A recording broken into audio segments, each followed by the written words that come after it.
Marami ang bumilib kay Brooks na sa ngayong off-season na ay nagbo-workout pa rin ito. Ayon pa mismo kay Colin Gillespie, ang isa sa mga teammate nitong si Brooks, ay baliw raw itong si Brooks mga idol. Hindi naman yung literal na baliw, pero kanyang sinabi ito bilang papuri sa kanyang ginagawa.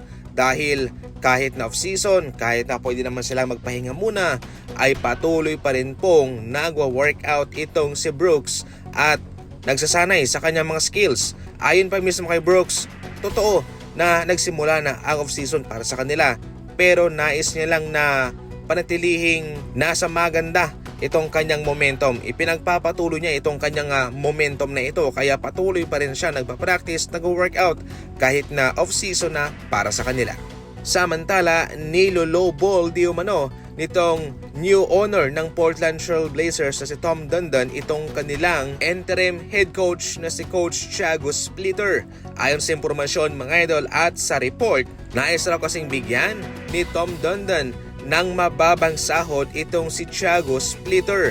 Ang pumalit muna pansamantala kay Chance Billups. Sa sobrang baba ng kanyang sasahurin ay mababa po ito sa minimum para sa isang coach ng NBA. At ngayon pa, sa kabila ng magandang ipinakitang performance nitong si Thiago Splitter sa Portland Trail Blazers at nakapasok sila sa playoff since 2021, ay hindi pa rin po na-impress itong si Tom Dundon at patuloy pong naghahanap ng bagong head coach sa mababang pasweldo lamang. Well mga idol, para dyan ay mukhang mahirapan itong si Tom Dundon. Nakakaintindi ako sa kanyang ginagawa. Ayaw niyang maglabas ng sobrang pera, kung saan siya makakatipid ay doon siya.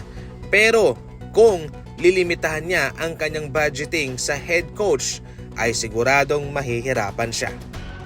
Isa ang Golden State Warriors sa mga halimbawa kung paano maapektuhan ang isang kupunan ng mga injury. Malaking kawala si Jimmy Butler sa kanila at dahil doon ay bumagsak sila sa standing. Pero ano nga ba ang posibleng mangyari kung sakaling naging healthy lang ang Golden State Warriors?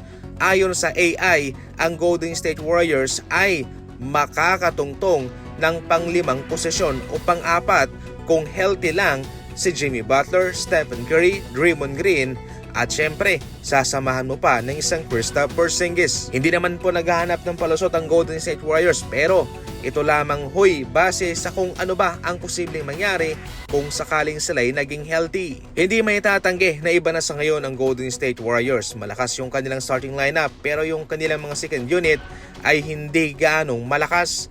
Kulang sa scoring punch. Yung kanilang mga gwardya ang babata pa. Kapo sa experience, pero kahit papano ay ginagawa nila ang kanilang trabaho, pero sadyang may kulang lang. Isa lamang po itong halimbawa mga idol na kahit na gaano pa kalakas ang isang kupunan, pero kung tatamaan ng injury ang kanilang mga manlalaro, ay magiging normal na kupunan na lamang sila.